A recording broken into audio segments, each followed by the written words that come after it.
A partir de hoje você confere com a gente aqui no Destaque Portuário o assunto sobre cabotagem. Vamos navegar por essa imensa costa brasileira, falando de conceitos, legislação, doutrina, entendimentos práticos, a frota brasileira da navegação de cabotagem, tudo isso para você. Você que é apaixonado pelos portos brasileiros, você que é apaixonado pela área da navegação, área portuária, você é o nosso convidado. Esse programa é para você, pois aqui nós vamos abordar os conceitos da cabotagem, falar um pouco sobre todo o trabalho que vem sendo desenvolvido nos portos brasileiros.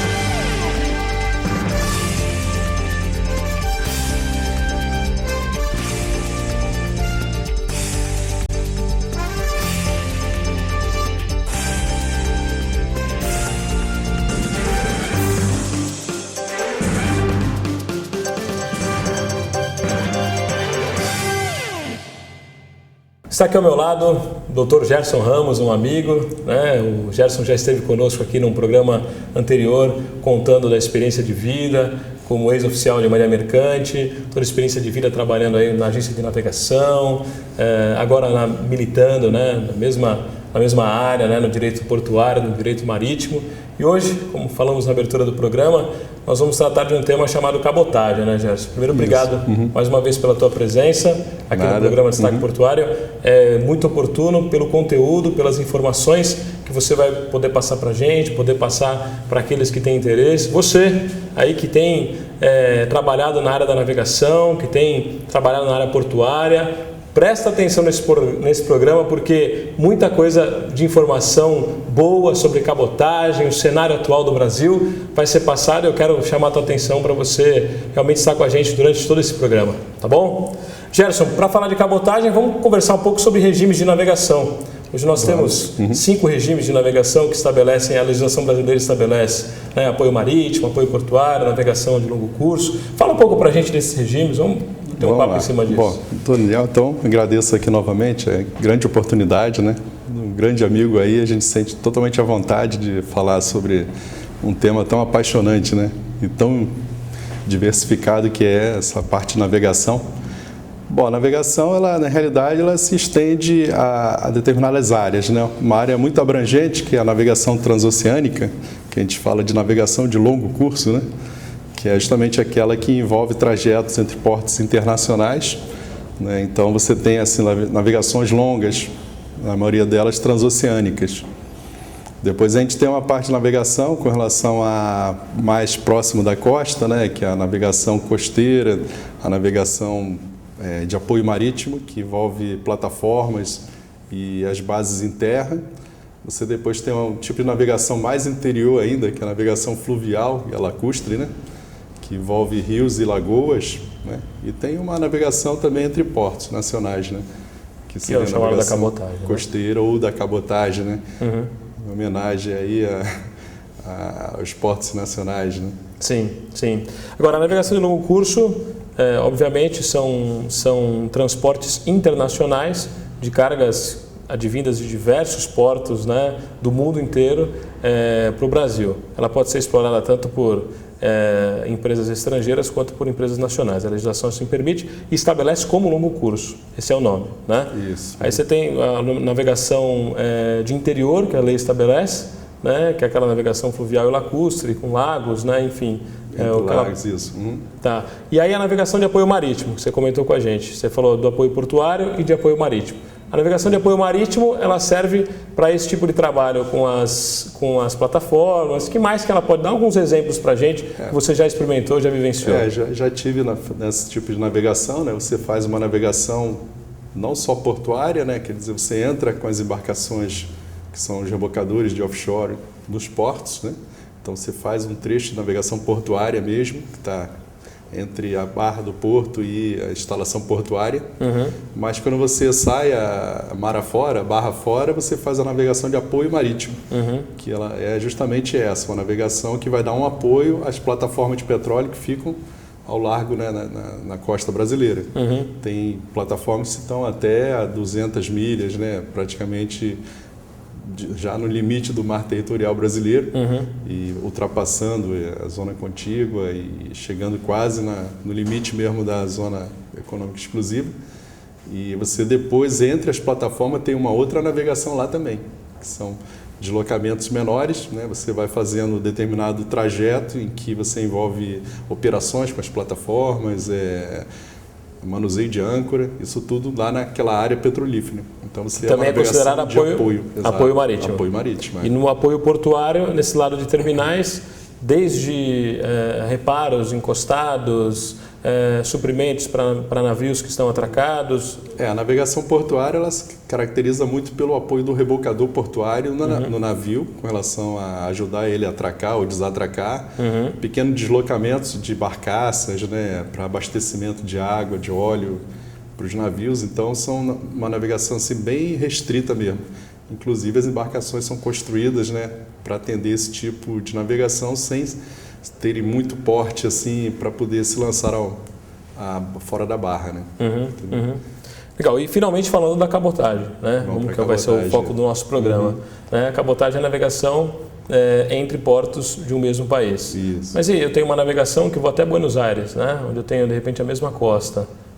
É considerada navegação de cabotagem também? Antigamente tinha esse conceito, né, de você estender uma navegação de cabotagem a um país vizinho, estrangeiro, né? Então você chamava a navegação de longa cabotagem, costeira. Ou então costeira, então assim você dava uma distância maior um pouco, né? Chamava antigamente até longo curso da cabotagem, né? Quer dizer, uma navegação que está saindo do limite do país e indo na área vizinha, né? Então você teria algum tipo de navegação um pouco mais longa do que entre portos, né, mais próximos do mesmo país.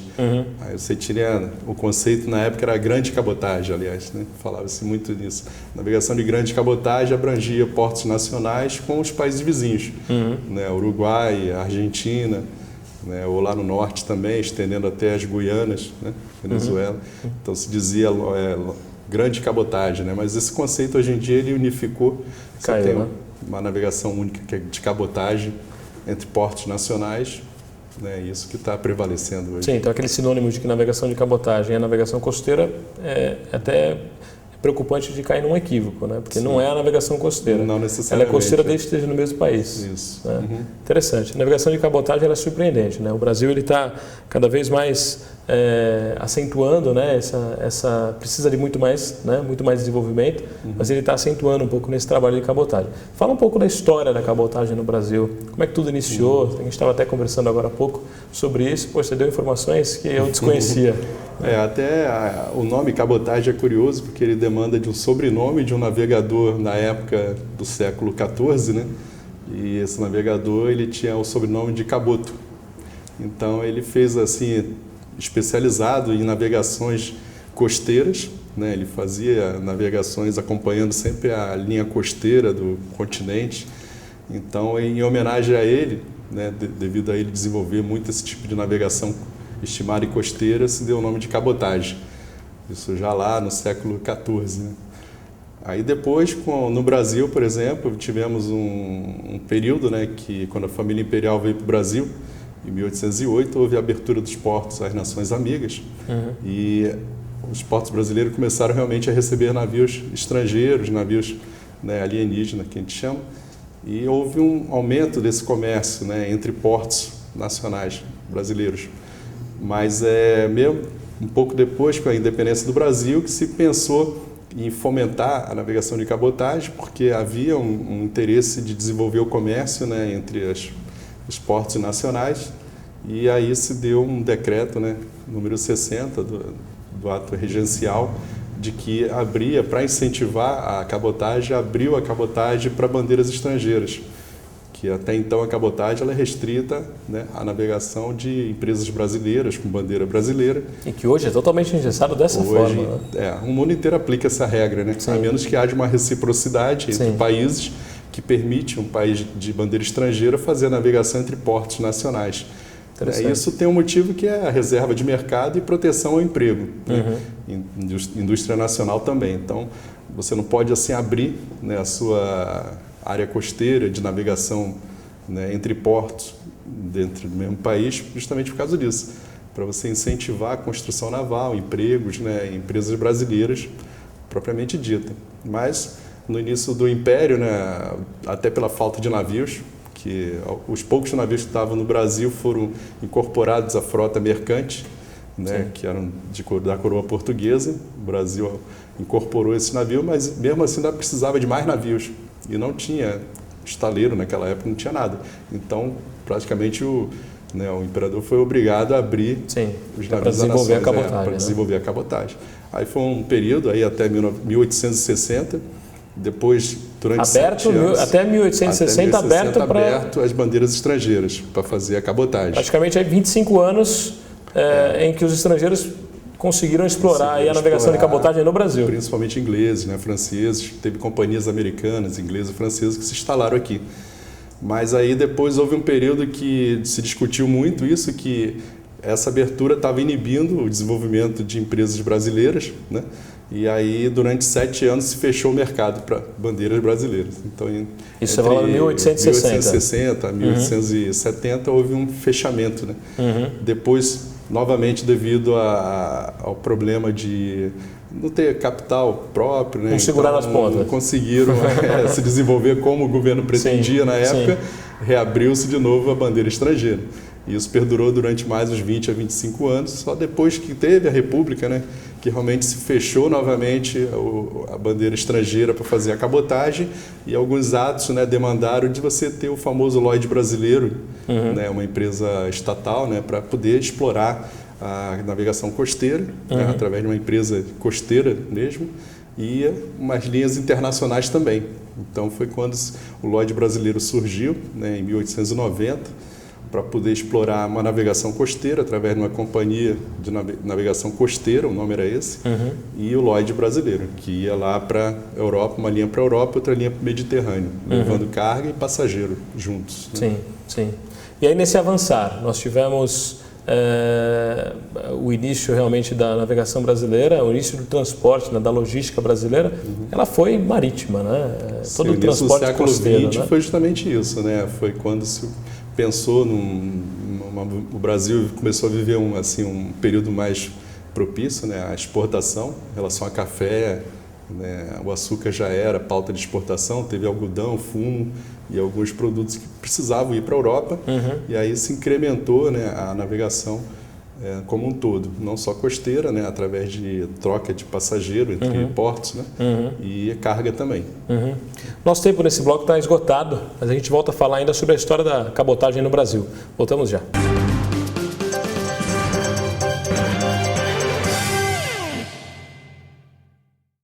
Eu quero convidar você a entrar no programa Destaque Portuário na web www.destaqueportuario.com.br. Lá você é direcionado para uma plataforma do Facebook e você pode assistir todos os programas que nós gravamos até hoje. Quero convidar você a curtir a nossa página no Facebook e ali você vai poder acompanhar as notícias, os programas gravados, os bastidores de todo o nosso trabalho. Você é nosso convidado. Quero aproveitar também essa oportunidade para comentar com você sobre o primeiro seminário norte-rio-grandense de Direito Marítimo, Portuário e Aduaneiro. Ele vai acontecer na OAB lá no Rio Grande do Norte e ele vai ser realizado na próxima sexta-feira, no dia 25. Você que tem interesse, entre no site www.wshipping.com.br, conheça mais a programação e faça sua inscrição. Obrigado pela tua participação, um abraço.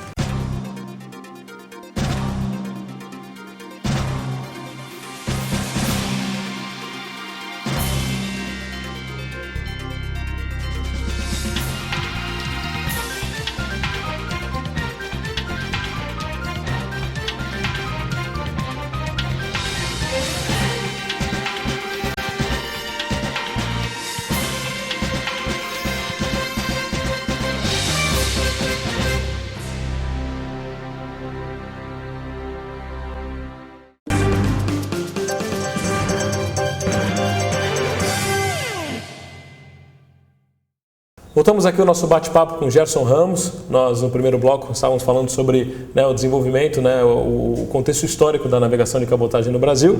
Estava falando do Lloyd's brasileiro, com a implantação, com a instalação aqui no Brasil. Conta um pouco mais para a gente a atuação do Lloyd's. Eu tenho até orgulho de falar do Lloyd's, que eu fui do Lloyd's brasileiro, né? Então, naveguei sobre a bandeira do Lloyd's brasileiro. Olha que interessante. Poxa, parabéns. É uma empresa maravilhosa, né?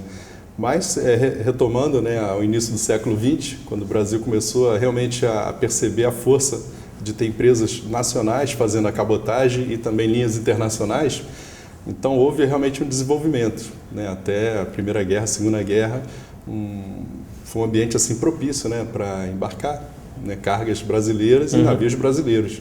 Houve várias empresas menores, foram se desenvolvendo, empresa de pesca, né, e transporte de cargas, né. Na época não tinha ainda os navios muito sofisticados, mas já havia assim, um incremento não só de carga e passageiros também, né? Com relação à troca de um estado para outro, a migração interna. Houve um período de muito interesse em trazer da Europa a mão de obra, os imigrantes para a lavoura de café, né? Então, o período entre a Primeira e a Segunda Guerra, havia muito esse intercâmbio brasileiro, através dos navios liner, né, que tinham linhas regulares para os portos tanto no norte da Europa quanto no Mediterrâneo. Então vieram muitos poloneses, italianos, né, fugidos lá da Europa, né, para recomeçar a vida aqui no Brasil. Eles vieram todos de navios japoneses, né? Então a gente, na história brasileira, a gente tem até assim filmes históricos mostrando o desembarque dos imigrantes no Porto de Santos, né? Então eles viam essas levas de imigrantes em navios. Bom, aí após a Segunda Guerra houve, né, um período de incremento o modal brasileiro, na realidade, ele começou a mudar a partir do momento histórico, né, que foi na presidência do Washington Luiz, né, em que houve um incremento assim devido ao fato do Brasil ter instalado o Parque Siderúrgico, a primeira siderúrgica, né, da América Latina, que foi a Companhia Siderúrgica Nacional. A malha rodoviária e ferroviária era escassa, né? Tanto que o slogan do Washington Luiz era governar é construir estradas, né? Exato, ele realmente conseguiu a partir dali reverter uma matriz totalmente que era propícia ao Brasil, porque o Brasil tem mais de 8 mil quilômetros de costa, né?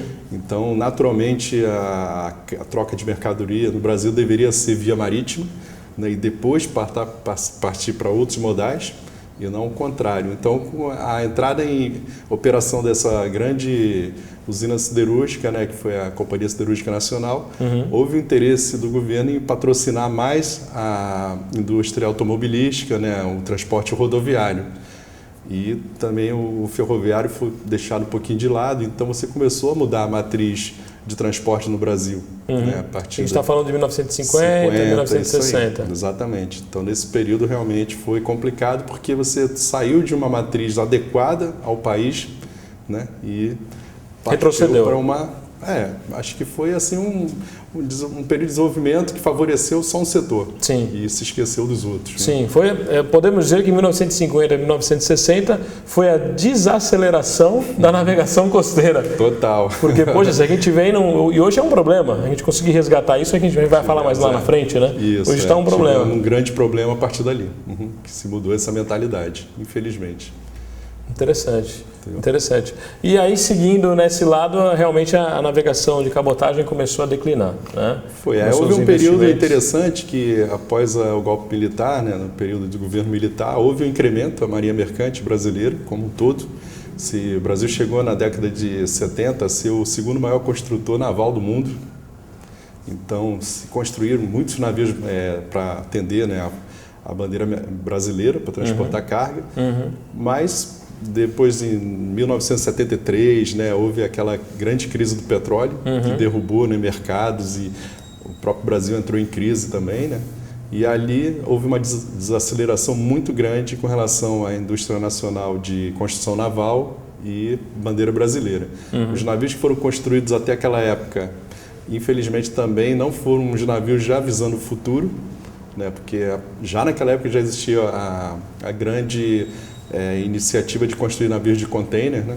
Então, o Brasil ainda não acreditava muito no container, né, na logística do container como um todo, e investiu em navios de carga geral.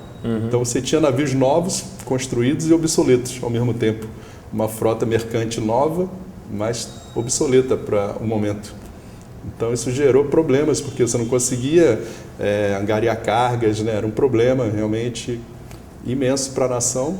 E esses navios, pouco tempo depois, eles ficaram fora de uso, não tinha mais utilidade. Sim, e o modal rodoviário E o modal rodoviário avançou nessa esteira fenomenalmente, né? Então, interessante essa análise histórica, né? E a gente percebe realmente tudo tem um porquê e um motivo, né? Tem um porquê. E o interesse maior da indústria, né, da Companhia de Siderúrgica Nacional, né? E as próprias indústrias automobilísticas que vieram para o Brasil nessa década de 50, 60, sabe que o governo, né, de repente tentou patrocinar algo e esqueceu aquilo que já estava funcionando e que é necessário, hoje a gente experimenta isso, né? É necessário para o desenvolvimento de uma nação. Sim, navegação totalmente. costeira, navegação marítima, né, de cabotagem, ela realmente é muito importante, né? Com certeza. Interessante. No próximo bloco a gente volta a falar aqui com o Gerson Ramos no Destaque Portuário.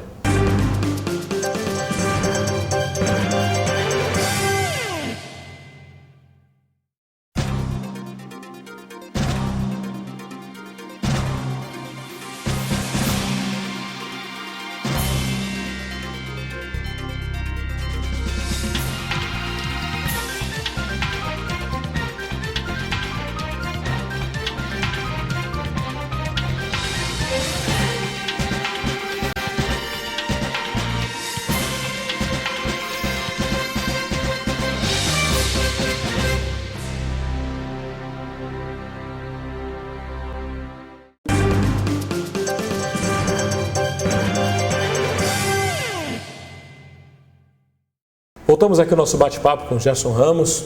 Gerson, avançando aí no contexto histórico da cabotagem, que é uma informação preciosa, que nós vamos perpetuar aqui no programa, deixar essa informação para todos aqueles que são amantes, né, são apaixonados da navegação, compreendam que tudo tem uma história, tudo tem um porquê. E decisões do passado estão refletindo hoje, né, estão refletindo diretamente na infraestrutura portuária, no modelo, né, marítimo, de transporte marítimo aplicado no Brasil. Avançando um pouco nesse contexto histórico da cabotagem, o que mais aconteceu aí daí para frente? Então, é a tal história, né? A história, ela realmente é a base de tudo. Então, eu sempre, né, nas minhas aulas, eu falo para os alunos, né, eu sempre dou um pouquinho da história, que é para você entender as coisas, né? Porque às vezes muitas das coisas que acontecem hoje não fazem muito sentido, mas se você estudar um pouquinho o contexto histórico, você entende por que aconteceu, né? Por que não seria o correto e sim você está indo para uma trilha, de repente, que não é a mais recomendável, mas tem um porquê, sempre tem um porquê, né? Sim. Então, no caso do Brasil, com relação ao transporte marítimo de cabotagem, ele sofreu esse grande viés, né, em relação ao transporte rodoviário, né, interesses, né, em jogo com relação à indústria, desenvolver a indústria siderúrgica brasileira, né, então fomentou-se as rodovias, os caminhões tomaram lugar, a carga foi para a estrada, né, e os navios, em compensação, foram desaparecendo, foram ficando velhos, os novos se tornaram obsoletos devido àquele problema que eu falei com relação ao projeto do navio. Foi um projeto ultrapassado na época, né, os navios SD-14, SD-15, que eram navios novos, mas já não se adequavam mais ao perfil da carga do mercado. Então, o tipo de navio não se adequava ao que estava circulando no momento, né? Não estava, porque mudou-se, né, a concepção de carga, de embalagem, o container surgiu forte no mercado. Sim. Então os navios eram para carga geral. Sim. Então eles já não se adaptavam mais ao grande quantidade de carga que já estava se movimentando.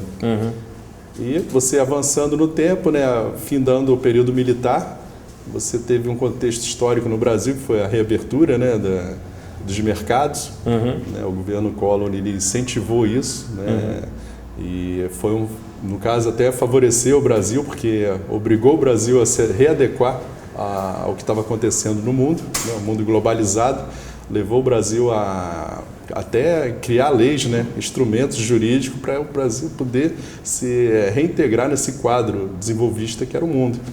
E eu cito a Lei dos Portos, né, de 1993, a Lei 8.630, como um outro marco histórico, né, com relação a portos e a navegação como um todo. Porque se nós tivemos lá no passado, em 1808, o Brasil, né, saindo de colônia a Reino Unido, e o primeiro decreto regencial foi justamente a abertura dos portos às nações amigas, para abrir os portos às outras bandeiras. Nós temos já em 1993 um outro cenário muito semelhante, em que você faz uma abertura dos portos novamente através de uma lei que fomentou, né, aquela passagem da administração estatal dos portos, uma administração infelizmente já estava obsoleta, arcaica, carecia de investimentos, né? Então os portos estavam realmente precisando se modernizar e a lei trouxe condições para que a iniciativa privada e o capital privado fosse para a atividade portuária investir. Isso daí demandou portos mais modernos, houve-se essa grande conscientização de que a carga realmente, a vocação da carga, ela é marítima, né? Se você faz uma importação, ela vem naturalmente via marítima, né? O transporte marítimo responde mais de 90% com relação a toda a carga movimentada no mundo. E no Brasil, com essa costa imensa de 8.000 quilômetros, isso seria natural escoar a carga, né, da cabotagem e navios, não em carretas e caminhões, né, que você leva para a estrada e acaba poluindo mais, destruindo, né, causando uma manutenção muito mais cara. E a via marítima já está pronta, né, não precisa fazer nenhuma reforma nem nada, né, você já está pronta a estrada. Então é só construir o navio e adequar os portos para navegação de cabotagem, para atender a carga da cabotagem sem prejudicar a carga de exportação ou importação, né, um segmento à parte. Então, você criando elementos propícios, você naturalmente vai desenvolver novamente essa atividade, que naturalmente ela foi desenvolvida no início do século XX. Né? Então, hoje o que a gente consegue ver, né, é justamente um movimento recuperando esse tempo perdido, que ficou, né, com mais de 50 anos aí, sofrendo uma matriz de transporte no Brasil totalmente anacrônica, que não precisava. Não precisava ter chegado a esse ponto. Então, algumas empresas, né, depois a gente pode até, né, contextualizar, que elas realmente estão investindo na navegação, acreditando no desenvolvimento da cabotagem, e a carga naturalmente está aparecendo novamente. Interessante que a lei de 93, né, 8.630 de 93, que a lei dos portos, a lei de modernização dos portos, ano que vem faz 20 anos de lei. 20 anos, né? E ela ainda é muito debatida, muito discutida. Né? Acredito que a cultura da nação ela já está sendo meio que assimilada por essa legislação, né? Mas como é que é a tua visão aí em cima desse tipo de navegação? Porque as leis, depois de organização do transporte aquaviário, a LESTA, né, de segurança do transporte aquaviário, elas surgiram 5 anos depois, né, da lei da modernização dos portos, em que as autoridades, né, entenderam por si aí fazer toda essa ordenação. Essa lei foi precursora no Brasil, como você disse, né? 1808, quando os portos foram abertos às nações amigas. Agora, em 1993, né? Fizemos o segundo decreto, né, da modernização dos portos, que foi, você percebe pela análise do contexto histórico legislativo seguinte a 93, você percebe realmente um governo empenhado em correr atrás do prejuízo. Né? Exatamente. Eu acredito muito na cabotagem, porque ela realmente vai ser um transporte moderno, limpo, né, que a gente chama, sustentável, né, se fala tanto em sustentabilidade. Então, acho que a navegação costeira, através da cabotagem, e navios modernos, né, operando na cabotagem, eles têm tudo para realmente resolver essa equação. Né? Se o Brasil quer realmente ser um país moderno, né, desenvolvido, ele não pode ficar eternamente voltado de costa para todo esse mar territorial que o Brasil tem, né? Quantas riquezas tem, né, nesse mar, né? Né? Acho que a palavra é essa, voltar de costas, né? Ele está de costas para o mar. Está de costas, o Brasil. Ele simplesmente ignorou durante décadas aí que existe todo 8.000 quilômetros de costas, né, navegáveis, fora rios, né, lagoas. Então você está desperdiçando isso tudo, né? Se a gente entrar num detalhe, a gente vai ver que quando o Brasil começou a construir hidrelétricas, né, em rios navegáveis, ele simplesmente matava a navegação do rio, porque ele não se preocupava em construir eclusas. Né? Eclusas é aquele sistema que é igual um elevador, né? Ele nivela o nível do rio, né, com relação ao mais baixo ou mais alto. Então ele cria um setor para a embarcação subir ou descer de nível e continuar navegando. Então, esse sistema você tem que construir junto com a hidrelétrica, por causa de custo. Interessante. Então, é um sistema realmente que tem que ser corrigido rapidamente, e eu acredito que as leis que foram feitas, né, e obviamente que tem que ser feito também mais ajustes, né, nessas leis, fomentar discussões, né, para a gente poder tornar assim, a navegação viável, tanto no plano jurídico, com relação à segurança de contratos, né, e investimentos, quanto no sentido prático da logística mesmo, acontecer e levar a carga de norte a sul do Brasil, né, de uma maneira limpa e mais barata. De frente para o mar. E não dando as costas para o mar, mas de frente. Utilizando o mar. De encontro ao mar. E o brasileiro vendo aquele monte de navio passando, né? Exatamente. De norte a sul. Exatamente. Gerson, nosso tempo esgotou no programa de hoje. Eu queria agradecer a tua presença, mas nós vamos continuar esse bate-papo. Na próxima semana, nós vamos voltar aqui. Nós estamos na Unisantos, no curso de especialização, no campus de especialização da Unisantos, aqui na Carvalho de Mendonça, e numa sala de aula, né, que é a sua casa. Daqui a pouco os alunos chegam. Leciona, já os alunos estão por aqui. E o nosso desejo é realmente poder transmitir para você, né, que está em casa, você que é esse apaixonado pelo setor portuário, apaixonado pela navegação. Saber que tudo tem uma história e que eu acredito muito que o Brasil está indo no caminho certo. Voltamos no próximo programa. Obrigado pela audiência, um abraço.